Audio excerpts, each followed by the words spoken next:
우리 오늘 성가대 찬양도 우리가 들었지만 우리의 사는 모든 일들과 또 우리의 맡겨진 사명과 직분이 주님의 은혜 없이는 감당할 수 없는 일들입니다. 주님의 은혜를 주셨기 때문에 우리가 할 수 있고 또 주님의 은혜를 주셨기 때문에 우리가 이 일을 할 수가 있는 줄로 믿습니다. 항상 주님 안에 은혜를 바라고 또 소원하는 우리의 삶이 되기를 소원합니다. 우리 에베소서를 보면 교회에 어떤 의미가 있는가라는 것을 큰 그 영광을 우리 가운데 보여주고 있습니다.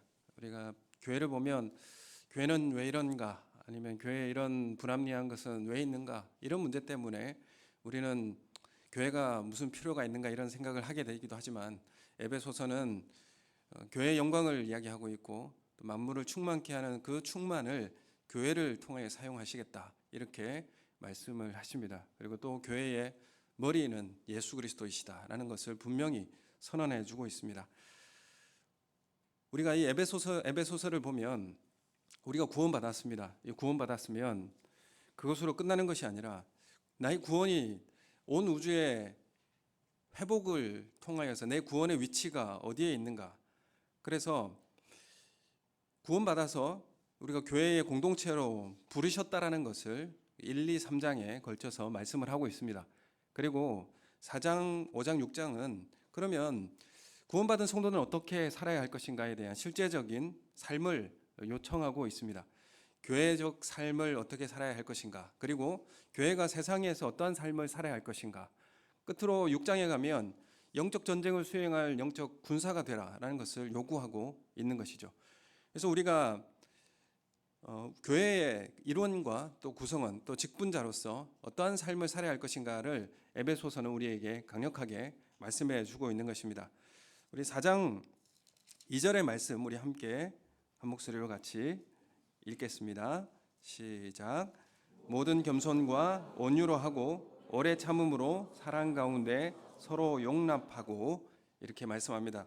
바로 1절의 끝부분에 주어지면 이런 말씀이 있죠. 너희가 부름을 받았으면 그에 합당하게 살아야 한다, 이렇게 말씀하면서 합당하게 살아야 할 것이 첫 번째, 교회의 성도들은 모두 겸손해야 된다. 모든 겸손으로 살아야 된다. 그리고 뭐가 있습니까? 온유해야 되고 오래 참아야 되고, 그리고 사랑 가운데 서로 용납하라. 이게 마땅한 부름받은 삶의 사람의 그런 모습이라는 것을 말씀하고 있습니다. 오늘 오후 찬양 예배에는 어떤 시간이 있습니까?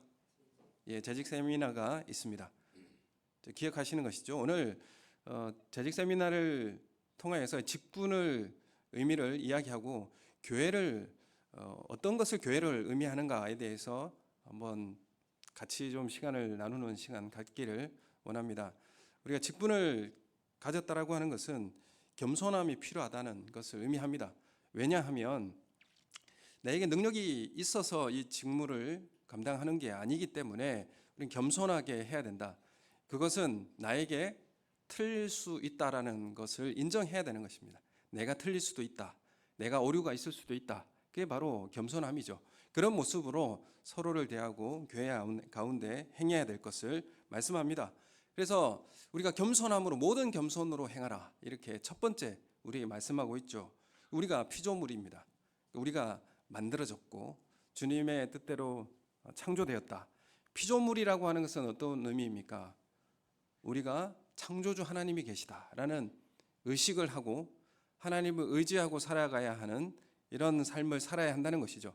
나는 하나님이 필요한 존재이구나 라는 것을 의식하며 살아야 하는 것이 바로 겸손한 삶의 모습입니다. 하나님의 은혜가 없이는 내가 이 일을 감당할 수 없는 존재입니다 라는 고백, 이 고백으로 살아가시는 우리 성도님들이 되시기를 소원합니다. 그래서 내 힘으로 내 홀로 이 문제를 해결할 수 없다라고 하는 의식을 가지고 도움이 나는 필요하다, 나는 도움이 필요하고 함께 해야 하는 존재임을 인식하는 사람, 이 삶을 통하여서 교회 일을 하게 하시는 것입니다. 여러분, 그래서 홀로 할 수 있는 일이 아니라는 것을 우리에게 분명히 말씀하고 있는 것이죠. 그래서 겸손이라는 것을 통하여서 교회의 하나됨을 만들어내고 분열을 없애주는 일을 하게 되는 것입니다. 반대로 이 교만함이라고 하는 것이 교회의 분열을, 관계를 무너뜨리는 일을 하게 되는 것이죠. 그래서 우리에게 맡겨진 이 직무와 또 은사들 이런 것들을 사용할 때에 겸손함으로 사용되어지는 은혜가 있기를 예수님의 이름으로 소원합니다. 두 번째가 온유이죠. 온유라고 하는 것은 우리 교회에 온유가 있지만 온유는 갑자기 생각이 나서, 온유라는 건 자신의 권리를 주장하지 않는 것입니다. 그리고 다른 사람을 배려하는 거죠. 나의 권리를 주장하지 않고 다른 사람을 배려해 주는 것, 그것을 온유라고 이야기합니다. 그리고 오래 참는다, 이런 것은 다른 사람이 틀린 것이 보여요. 다른 사람이 부족한 것도 보입니다. 그런데 그 잘못한 부분에 대해서 수용해 줄 수 있는 마음, 이게 바로 오래 참음인데, 우리가 그래서 내가 부족한 부분을 인정하고 서로를 인정하고 포용하고 수용할 수 있는 이 마음, 이게 교회 공동체 가운데 구원받은 하나님의 백성이면 당연히 필요한 문제이다라는 것을 우리에게 알려주고 있습니다. 그리고 이런 것들을 통하여서 교회는 어떻게 되겠습니까? 이런 것들을 구비하면 교회가요, 평온하고 화목한 상태가 됩니다. 그럼 이렇게 되면 결국 어떻게 되겠습니까? 하나 되는 그 놀라운 역사가 일어나게 되어지는 것이죠.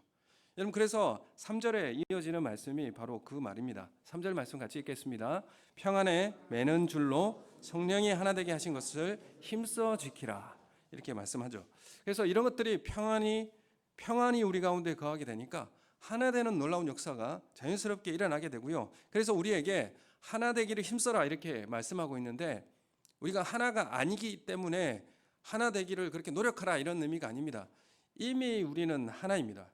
근데 이미 하나 되인 것을 힘써 지키라, 이렇게 말씀하는 거죠. 힘써서 지켜라. 가만히 있으면 안 된다. 가만히 있으면 하나 되지 않는다, 이렇게 말씀하고 있는 거죠. 우리는 이게 하나 되기 위해서 어떻게 됩니까? 노력을 다 해야 되고요, 힘써야 합니다. 이런 것들을 우리에게 요구하고 있는 것이죠. 그냥 가만히 있으면 교회가 하나 되는 일이 있을 수가 없죠.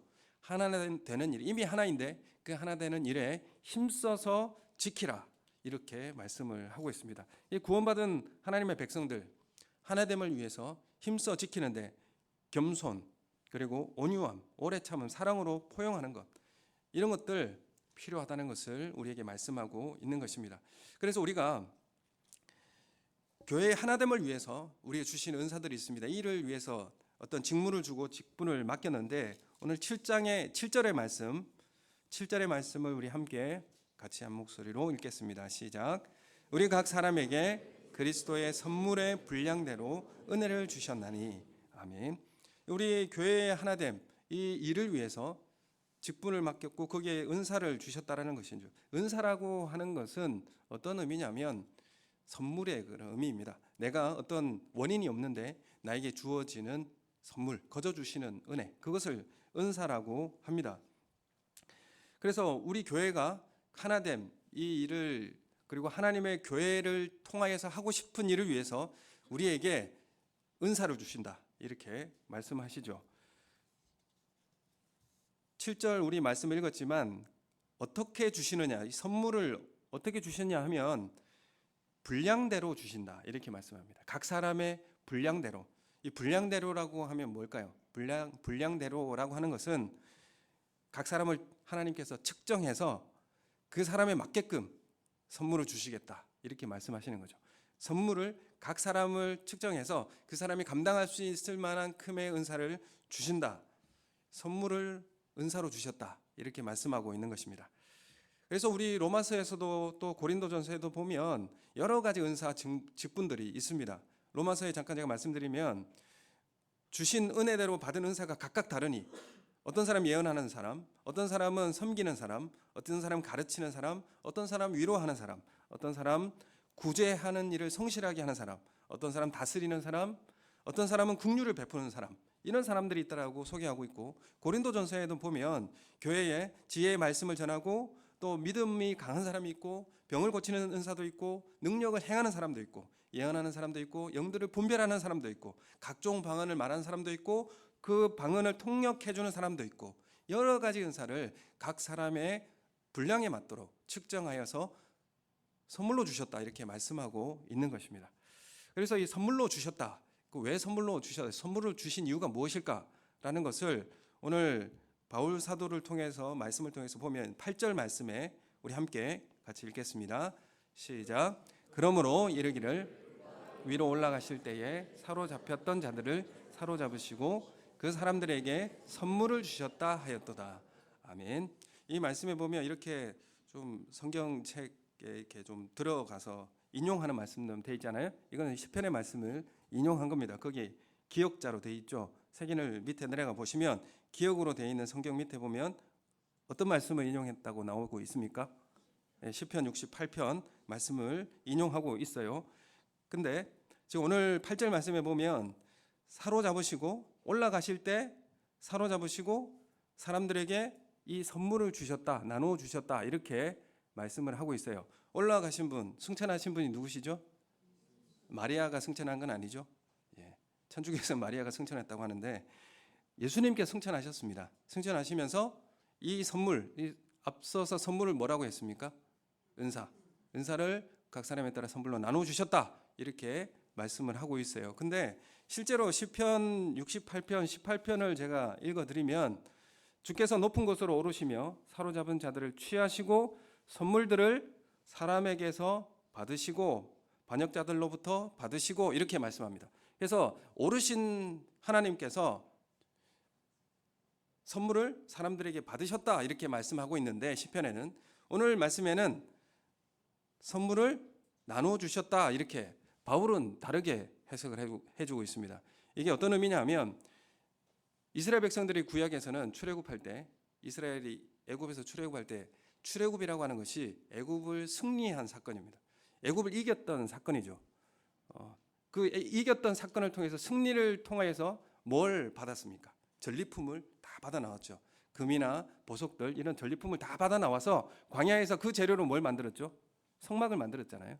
그래서 전리품을 받았다. 이건 승리를 뜻하는 것입니다. 가나안 땅 정복 전쟁을 통해서 정복하고 전리품을 다 받았죠. 이건 승리를 의미합니다. 그런데 사도 바울은 오늘 에베소서 4장 8절에 사로잡으시고 사람들에게 선물을 나누어 주셨다 이렇게 말씀하는 것은 어떤 의미가 있냐면 과거에 출애굽의 승리의 사건, 가나안의 정복 전쟁의 승리의 사건보다 예수님이 승천하신 이 사건은 그 승리보다 더 큰 승리라는 것을 말씀하고 있습니다. 전리품을 받는 것보다 받은 전리품을 나누어 주는 것이 훨씬 더 큰 승리의 역사라는 것을 우리에게 알려주는 것이죠. 그래서 우리에게 은사가 주어졌다는 것은 예수님께서 승리하셨다라는 것을 우리에게 나타나주는 사건이다 이렇게 말씀하는 것이죠. 그래서 예수님이 십자가에 죽으셨습니다. 십자가에 죽으신 이유는 나의 죄를 사하시기 위해서 죽으셨죠. 예수님이 또 부활하신 이유는 우리에게 영원한 생명을 주시기 위해서 영원한 생명의 소망을 주시기 위해서 예수님 부활하셨습니다. 그리고 또한 예수님은 승천하셨습니다. 왜 승천하셨습니까? 승천하시고 누가 오셨죠? 성령 하나님께서 오셨어요. 성령 하나님께서 오심으로 뭐가 생겼습니까? 교회가 세워졌습니다. 교회를 세우시고 은사를 나눠주셨어요. 예수님이 승천하신 것은 교회를 세우시고 또한 은사를 나누어 주셨다. 그래서 예수님이 승천하셨다라는 것은 모든 것을 다 이루시고 승리하셨다. 그 승리의 그 증명이 바로 뭐냐 하면 교회입니다. 예수님이 승리하셨다라는 그 증명이 바로 이 땅에 교회가 세워진 것이고 또한 그 승리의 전리품을 우리에게 다 나눠 주셨는데 무엇으로 주셨다는 겁니까? 직분과 은사와 소명 이런 것들로 우리에게 다 그 분량에 맞게끔 다 나눠 주셨다. 이렇게 말씀하고 있는 것입니다. 여러분 그래서 우리가 낮아지시고 높아지심을 통해 예수님의 이 땅에 낮아지시고 높아지심을 통해서 예수님은 그리스도로 등극하시고 온 땅의 통치자 또 심판자로 주님은 등극하셨습니다. 그리고 우리에게 교회의 충만함을 우리에게 맡기시고 은사를 우리에게 부어 주셔서 교회를 통해서 하나님께서 예수님께서 하고 싶으신 그 통치 그 충만함을 우리를 통해서 하시겠다 이렇게 말씀하고 계시는 것입니다. 우리가 이 언어로 다 담을 수 없는 이 내용이지만 우리 교회를 통해서 하나님의 하실 일들을 이 땅에서 하시겠다라는 것을 우리에게 말씀하고 있습니다. 그것을 은사를 우리에게 나눠주시고 우리를 통해서 그 일을 하시겠다라고 말씀하시는 것입니다. 그래서 모세가 시내산에 올라가죠. 모세는 시내산에 올라가서 뭘 받았습니까? 십계명 율법을 받았고 올라가서 백성들에게 선물로 율법을 나누어 줬습니다. 예수님은 하늘로 오르신 이후에 성령을 통해 선물을 우리에게 나누어 주셨다. 이렇게 말씀하시는 거죠. 여러분, 그래서 우리가 받은 은사, 직무, 직분 이런 것들은 다 하나님의 선물로 우리에게 나눠 주신 것이고, 이것은 그냥 선물이 아니라 예수님이 죄에 승리하셨고 온 우주 만물을 통하여서 이루시는 통치자로서 승리하셨다라는 것을 증명하는 그런 증거가 되는 것입니다. 여러분, 우리는 그래서 예수 그리스도의 승리의 증언자가 되는 것이고 증명할 수 있는 증명자가 되는 것입니다. 그래서 교회가 세워졌다라는 것은 예수님이 승리하셨다라고 하는 증거입니다. 그리고 영원한 생명이 있다라는 것에 대한 확신인 것이죠. 그래서 우리가 공예배로 이제 시간을 정하여서 한번 모여서 이렇게 나오지 않습니까? 이 공예배를 지킨다는 것은 큰 의미가 있습니다. 세상에 예수 그리스도께서 승리하셨고 하나님께서 통치하실 것이고 완전히 이루어 가실 것이다. 하나님 나라를 이 땅에 이루실 것이다 라는 것의 선언입니다. 시위적으로 이 땅에 교회를 세우신 것입니다. 그래서 그것은 교회는 그래서 놀라운 하나님의 영광이 이 교회 가운데 담겨져 있다는 것이죠. 이 은혜를 우리 성도님들이 다 인지하고 또 헌신하고 봉사하는 우리 성도님들 되시기를 예수님의 이름으로 축원합니다. 그래서 11절 말씀에 보면 11절 말씀 우리 같이 읽겠습니다. 시작. 그가 어떤 사람은 사도로, 어떤 사람은 선지자로, 어떤 사람은 복음 전하는 자로, 어떤 사람은 목사와 교사로 삼으셨으니. 아멘. 여기 보면 삼으셨다 이렇게 마지막 동사가 나와 있는데 원래적 의미는 어떤 의미냐면 디돔이라고 주다라는 동사입니다. 주다. 누가 주었습니까? 이 주체가 예수님입니다. 승천하신 예수님이 주셨다. 그 주셨다라는 게 그 누구입니까? 일꾼을, 교회의 일꾼을, 직분자를 주셨다. 어떤 사람은 선지자, 어떤 사람 사도, 어떤 사람은 복음 전하는 자, 어떤 사람은 목사와 교사로 주셨다. 이렇게 주체와 받는 사람이 명확하게 말씀되어지고 있습니다. 여러분, 직분이 될 때에 어떻게 됐습니까? 투표로 됐죠. 투표로 됐지 않습니까? 그죠? 권사, 안수집사, 장로 투표로 되지 않습니까? 목사도 투표로 되죠. 왜냐하면 청빙을 할 때에 이 사람이 정말 목사가 될 만한가? 교회가 청빙을 통해서 투표를 하죠. 그래서 목사가 되는 겁니다. 이 투표를 하는데 그러면 투표를 통해서 했기 때문에 사람이 직분을 세우고 이제 주는 겁니까? 아니에요. 이건 이 장로교 정치에 대해서 그래서 우리 그 오후에 재직 세미나를 꼭 할 수 있도록 하겠습니다. 이 문제를 잘 알고 그래서 이 투표를 할 때에 인기 투표가 되지 않고 이 사람들이 날 무시하나 이렇게 받아들이게 되면 결국 교회의 온전한 뜻을 이해할 수가 없게 되는 것입니다. 그래서 이 직분을 하나님께서 주신다. 우리가 투표하는 것은 민주적 어떤 제도로 하는 게 아닙니다. 왜냐하면 모두가 동등하다는 것을 이야기하는 거죠. 겸손하다는 의미입니다. 모두가 동등하죠. 저도 한 표죠. 여러분도 한 표입니다. 다 한 표씩 행사하는 것이 왜 그러냐면 모두 다 나는 예수 그리스도를 주로 고백하고 성령 하나님께서 모두 다 한 사람 한 사람에게 내재해 계시기 때문에 여러분 한 사람 한 사람이 기도함으로 그 의사를 표명하고 투표를 한 사람입니다. 이 사람은 정말 그럴 자격과 또 하나님의 주신 사명을 감당할 만한 은사가 있는 사람이다 라고 하는 것을 인정해 주는 겁니다. 그런 인정을 통해서 하나님의 뜻을 분별하게 되는 것이죠. 하나님, 이것은 하나님의 뜻입니다 라는 것을 투표를 통해서 확인하고 그래서 모든 선교나 모든 일들을 회의를 통해서 시작할 때도 마칠 때도 기도를 하게 되는 것입니다. 기도할 때 하나님 올바른 선택을 할 수 있도록 하나님 인도해 주십시오 라고 이렇게 기도하는 것이죠. 그러므로 하나님께서 이런 모든 선택과 은사와 직분을 주는 것은 누가 주는 겁니까? 하나님께서 주시는 겁니다. 예수님께서 우리에게 주신다. 이렇게 분명히 우리가 말씀을 하고 계시고 또 우리가 직분자를 바라볼 때도 어떤 의미로 봐야 되겠습니까? 내가 세웠다가 아니고 어떻게 해야 됩니까? 그러니까 내가 세웠으니까 내 말 잘 들어야 된다. 이렇게 해야 됩니까? 그게 아니죠. 목사님 내가 목사님 뽑아줬으니까 목사님 내 말 잘 들어야 됩니다. 이렇게 안 되죠. 그러니까 하나님 말씀에 따라서 말씀을 전하면 하나님 말씀에 따라 들을 수 있는 그 어떤 그 존중이 필요한 거죠. 이 직분에 대해서 하나님께서 주셨다라고 하는 인정과 그런 존중이 필요한 것입니다. 그래서 하나님께서 주셨다라고 하는 것에 대한 분명한 의식을 가지고 하나님 앞에 사역을 하는 것이죠. 여기 보면 사도는 이 시대에 없는 직분이 되죠. 그리고 선지자도 마찬가지입니다. 그 신약 초기에 선지자들이 있었고요. 그리고 목사와 교사인데 이 목사는 지금 말하는 목사를 이야기하고 있는 것이고, 그리고 교사라고 하는 것은 지금 주일학교 교사를 이야기하는 게 아니라 이 교사는 지금으로 말하면 신학자, 신학교 교수를 이야기하고 있습니다. 목사를 가르치고 또 신학을 연구하는 사람을 교사라 이렇게 말씀드릴 수 있고, 그 뒤에 교회의 요청에 따라서 누굴 세웁니까? 집사를 세우고 장로도 세우게 되죠. 근데 사도행전에 보면 필요에 따라서 집사를 세우는데 그 집사 제도 또 장로에 대한 이야기가 성경에 기록되어져 있고, 교회가 회의를 통해서 결정한 것을 누가 인정하고 있습니까? 하나님께서 인정하고 계세요. 그래서 교회의 결정 부분을 하나님께서 인정하시고 그것을 진행해 주십니다. 그래서 교회의 결정이라고 하는 것이 너무나 소중하고 중요한 문제라는 것을 우리에게 말씀해 주고 있는 것이죠. 그래서 12절 말씀을 통해서 보면, 자, 이 직분자를 왜 주셨는가? 12절 말씀 우리 함께 읽겠습니다. 시작. 이는 성도를 온전하게 하여 봉사의 일을 하게 하며 그리스도의 몸을 세우려 하심이라. 아멘. 여기에 보면 이 직분자, 사역자, 그리고 여러 가지 봉사자들을, 일꾼들을 주신 이유가 무엇인가? 여기 보면 성도를 온전하게 하기 위하여, 뭐 하기 위하여 주셨다 이렇게 말씀합니다. 그 목적이 분명히 있죠. 목적이 뭡니까? 성도를 온전하게 만들게 하기 위해서, 봉사의 일을 하게 하기 위해서, 그리스도의 몸을 온전히 세우게 하기 위해서 우리에게 일꾼을 주시고 직분을 주셨다 이렇게 말씀을 하고 있는 것이죠.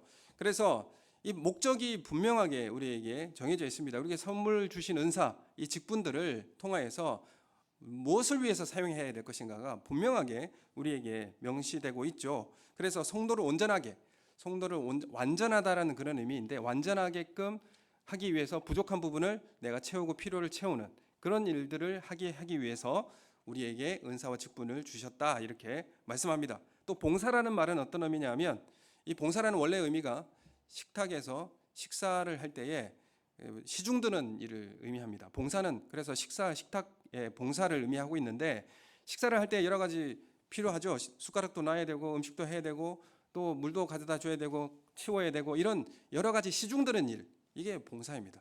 이 시중 드는 일을 하기 위해서 뭐죠? 은사를 주셨다, 직분을 주셨다 이렇게 말씀하고 있습니다. 여러분, 그래서 우리가 받은 직분은 어떤 내가 한 공로로 받은 어떤 대가가 아니고요, 보상이 아니라는 것을 이야기하고 있습니다. 내가 오랫동안 교회에 나왔는데 안수집사 정도는 돼야 되지 않나? 이렇게 생각하면 우리가 이걸 잘못 생각하고 계시는 겁니다. 우리가 직분을 가졌다라고 하는 것이 어떤 의미입니까? 시중 드는 일을 하게 하기 위해서 이렇게 말씀하고 있습니다. 교회의 시중을 들게 하기 위해서. 그래서 이 사도행전을 보면 집사 제도를, 7 집사를 왜 세웠습니까? 여러 가지 그 사도들의 목회 일에 가중되니까 그런 부분의 구제의 일들을, 재정적인 일들을 따로 맡기고 나누기 위해서 집사를 세운 거지 않습니까? 그래서 이 봉사라고 하는 이 일을 위해서, 목사도 마찬가지입니다. 목사도 봉사에 이런 의식이 없으면 할 수 없는 일이죠. 그래서 이런 일을 통해서 시중을 드는 것인데, 시중을 드는 일은 뭐가 필요하냐면 자기 인격을 바쳐서 다른 사람들을 위해서 봉사해야 합니다. 인격을 우리가 바쳐서 봉사하는 것이죠. 이거 가져와라 저거 가져와라 하면 이 사람이 나를 뭘로 보고 이렇게, 이런 마음이 갑자기 생기는 거죠. 그러면서 이제 교회에서 사역하다 보면, 이제 일을 하다 보면 내가 이것까지 내가 해야 되나 이런 생각이 들 때가 있는 거죠.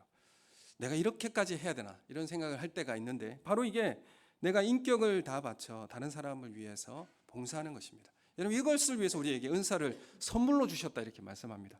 할 수 있는 직분도 선물로 주셨다 이렇게 말씀하고 있는 것이죠. 그래서 우리에게 직분이나 내가 가지고 있는 은사, 내가 가지고 있는 자질, 이런 것들은 나 개인의 유익이나 아니면 내 자아의 실현, 이것들을 위해서 한 것이 아닙니다. 다른 사람의 유익을 위해서 주신 것이고, 결국 내가 받은 은사는 누굴 위해 사용하는 겁니까? 내가 받은 은사는 교회를 위해서 주어지는 것이다 이렇게 말씀하고 있습니다. 내가 잘하니까 이것들을 내가 활용해서 내가 이런 존재인 자아를 실현하는 목적으로 내가 봉사를 하는 거 아니라라는 것을 분명하게 말씀하고 있습니다. 이것은 선물로 주신 것이기 때문에 감사함으로 겸손함으로 섬기는 것이 우리 가운데 필요합니다. 그래서 교회의 몸을 완성하는 데 노력하는 그 삶을 사역하는 데 우리가 사용되어야 할 것을 분명히 말씀하고 있습니다. 언제까지 해야 되는가?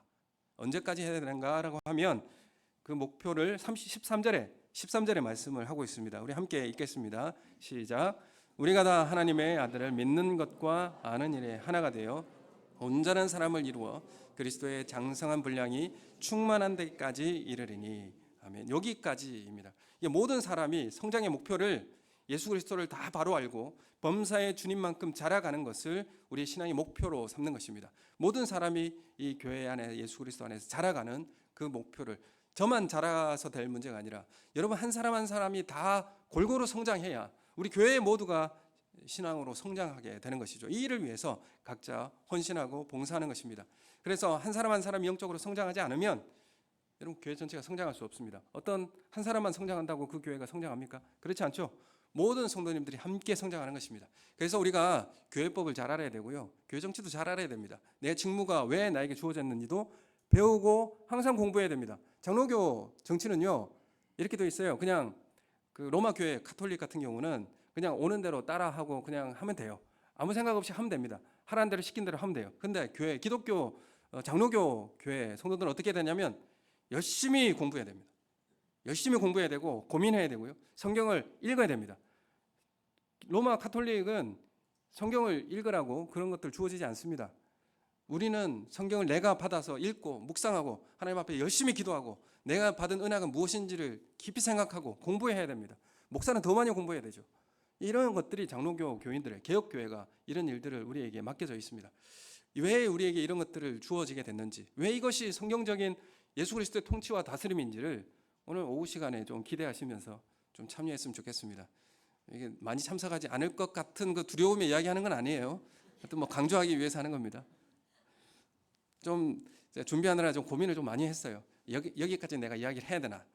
이렇게 이야기하면 또 어떤 분들은 좀 힘들어하시지 않을까? 여러 가지 고민 가운데 좀 만들어 봤는데 하여튼 우리가 아는 것이 중요합니다. 내가 알고 있는 것과 좀 다르다고 해서 기분이 좀 상한데 이렇게 생각하시면 안 된다는 거죠. 이것들을 한번 고민해보고 또 우리가 교회적으로 또 우리가 맡겨진 교회의 의미 또 직분의 의미가 무엇인지를 좀 깊이 생각하는 시간이 되기를 원합니다. 교회는 사람이 만들었습니까? 교회는 사람이 만든 게 아닙니다. 교회는 예수 그리스도의 승천과 승리를 통하여서 우리에게 주어진 선물이에요. 교회는 이 땅에 하나님의 통치를 과시하고 드러낸 증거입니다. 그래서 공예배에 우리가 함께 이 시간을 정해서 나오는 것은 세상에 우리가 예수 그리스도의 승리로 하나님의 통치를 이 땅에 가져왔다라고 하는 시위하는 겁니다. 우리 교회는 이런 존재이다라는 것을 시위하고 드러내는 거예요. 그래서 교회라고 하는 것은 놀라운 역사입니다. 이 1장에 보면 교회를 통해서 하나님께서 어떻게 다스리겠다. 1장 22절에 보면 이렇게 1장 23절 우리 함께 같이 읽겠습니다. 시작. 교회는 그의 몸이니 만물 안에서 만물을 충만하게 하시는 이의 충만함이니라.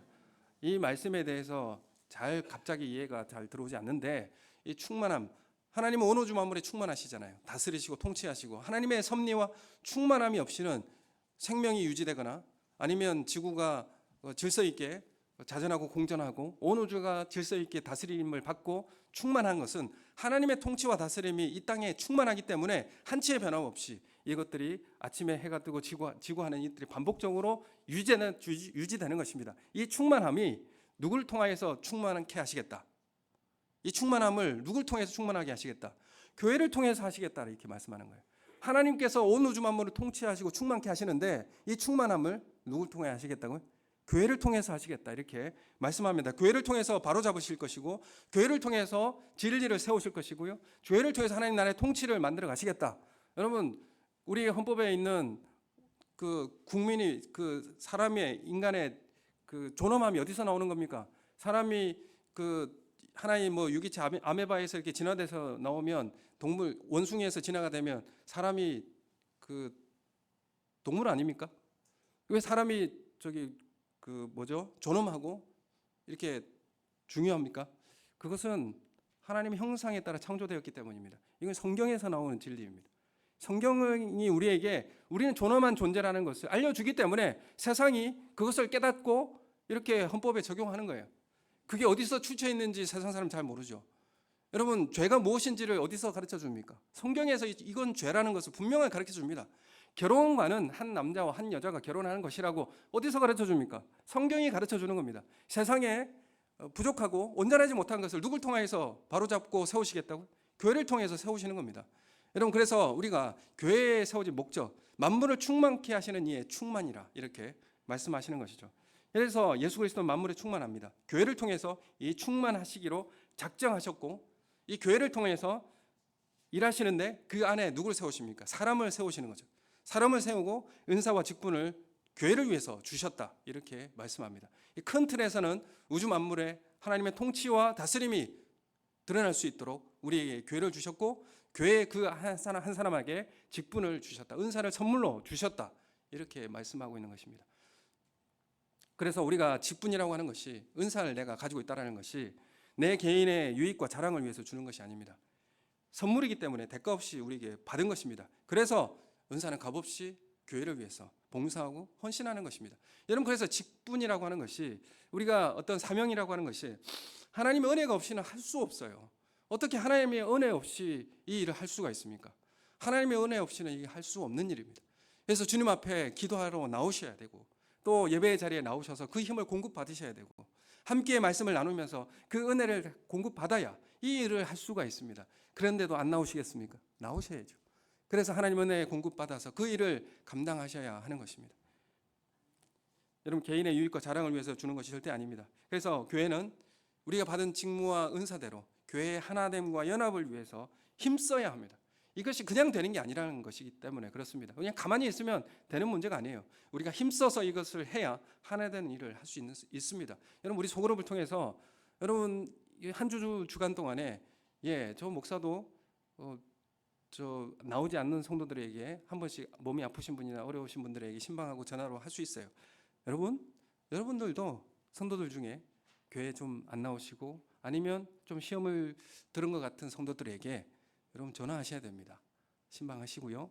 그리고 하나 되기 위한 노력을 우리 모두가 함께 하셔야 합니다. 이게 우리에게 맡겨진 사명인 것이죠. 그래서 교회는 다양함이 필요합니다. 그러니까 연합이라고 하는 것이, 하나됨이라고 하는 것이 획일성이 아닙니다. 획일을 추구하면 안 되는 거죠.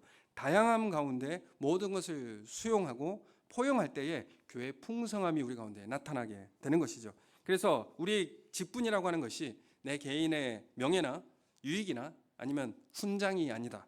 그리고 교회에 내가 지금까지 헌금한 게 얼마고, 내가 지금까지 교회에 나오는 연수가 얼마인데 그것 때문에 받은 보상이 아니라는 거죠.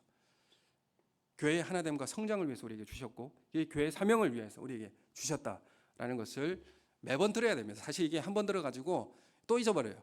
왜냐하면 우리가 살아가는 우리 그 사회의 어떤 특성, 우리의 모습들, 죄에 대한 본성들이 자꾸 그곳으로, 또 편한 곳으로 가게 만드는 것입니다. 어제 대방교회에 우리도 전에 재직 세미나 때 김수구 목사님 거제도에서 초청해서 재직 세미나 했는데, 대방교회도 이제 재직 세미나를 2주에 걸쳐서 하더라고요. 직분론에 대해서 했어요. 그래서 저도 어제 가가지고 우리 교육자들과 함께 참여를 했고 점심 식사도 좀 얻어 먹었는데, 좀 같이 좀 했으면 좋겠다는 생각도 있고. 근데 그 목사님이 우리 교회도 한번 왔지 않습니까? 기억 나시죠? 거제도 오셔가지고 사실 이 서리 집사라는 것이 사실 우리나라에만 있는 제도예요. 서리 집사. 서리 집사는 안수 집사와 서리 집사의 차이가 뭔지 아십니까? 안수 집사는 안수에서 세운 집사를 이야기하고, 서리 집사는 어떻게 됩니까? 그 1년마다 이제 새로 임명해야 됩니다. 1년짜리라는 거죠. 근데 재직회에 재직으로서 재직이 되려면 헌법에 보시면 서리 집사는 당회의 허락을 통해서 재직이 될 수 있다 이겁니다. 그래서 서리 집사는 재직이 아니에요. 원래 재직이 아닌데 당회의 결의로 재직 일원이 될 수 있다입니다.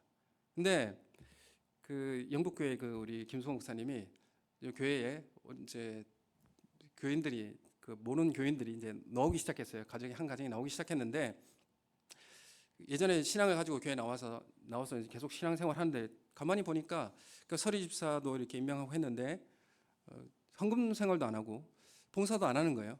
그래서 서리 집사를 이렇게 하면 거두어 드려야 되겠다 생각을 하시고 전화를 드렸어요. 전화 드려가지고 집사님 이렇게 하면 서리 집사를 우리 교회에서 할 수가 없습니다. 헌금 생활이나 이런 집사로서의 그 재직의 역할을 하셔야 됩니다. 이런 일을 이제 전화를 드린 거예요. 그래서 이렇게 못하시면 서리 집사 제가 줄 수가 없습니다. 이렇게 전화를 했어요. 그랬더니 그분이 그 다음 주부터 교회 안 나오시는 거죠. 그 왜 안 나오시는가 또 전화를 했더니 기분 나쁘다는 거예요. 목사님은 이제 교회법대로 또 그 규정대로 하려고 설명도 하고 이렇게 했는데 우리나라 사람들은 그 집사라고 하는 것이 뭐가 돼 있습니까? 계급이 돼 있는 거죠. 그 안수 집사만 있으면 너는 아직까지 교회 다니는데 집사도 아니야? 이렇게 이야기하면 어떻게 받아들여집니까? 너는 그렇게 했는데 그만큼 능력도 인정받지 못하는 거야? 이런 식으로 받아들이게 되는 거죠. 이 우리의 직분이라고 하는 것은 하나님께서 우리에게 주신 은사예요. 그리고 할 수 있는 소명이 있어야 이걸 할 수 있는 일입니다. 근데 우리나라에는 나는 집사이고 이 사람 집사가 아니고 나는 집사가 아니구나. 그러면 내가 교회 소속이 아닌 것처럼 느껴지게 돼요. 내가 이 소속이 아닌 것처럼 생각이 되게 되는 거죠. 그래서 내가 이 교회 소속이 되려면 나도 집사가 돼야 된다는 생각을 가지고 있기 때문에 그래서 우리나라 이제 교회 정치를 할 때에 처음 서리 집사 제도를 채택한 겁니다. 그리고 또한 여자 안수 집사가 없기 때문에 왜냐하면 성경에 여자에게 안수해서 집사로 세운 게 안 나오거든요. 그렇기 때문에 그러면 여자 안수 집사는 없는데 그럼 여자 성도들은 또 소속감도 없단 말이에요. 그래서 세운 게 뭐죠? 권사입니다. 권사는 그래서 안수하지 않고 서역을 통해서 항존직에 준하는 직분으로 세워지게 되는 것이죠.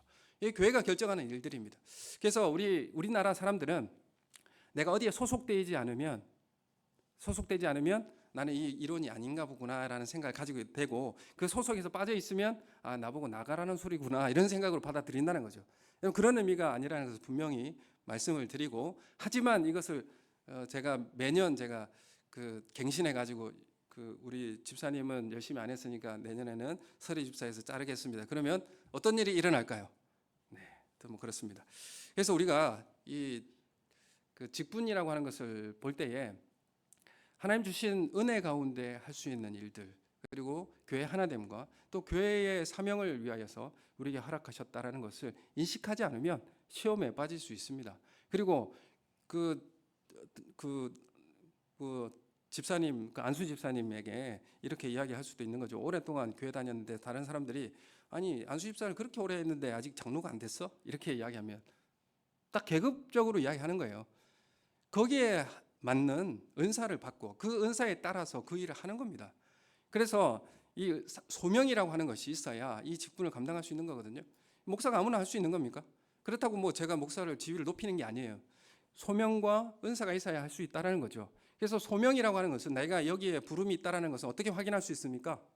내 개인적으로 내가 여기에 부름을 받은 것 같다. 그걸 내 자신이 알게 돼요. 이걸 내적 소명이라고 합니다. 다른 사람은 모르잖아요. 다른 사람은 내가 이 소명을 가지고 있는 게 모르죠. 그래서 다른 사람도 나를 보기에 이 사람은 이 사명과 이 은사를 가지고 있는 사람 같다라고 인정해 주는 것을 뭐라고 하면 외적 소명입니다. 근데 이 두 가지가 함께 있어야 이 사람이 하나님 앞에 이런 사명을 받은 사람이라는 것을 확증해 주는 것이죠. 그래서 어떻게 하는 겁니까?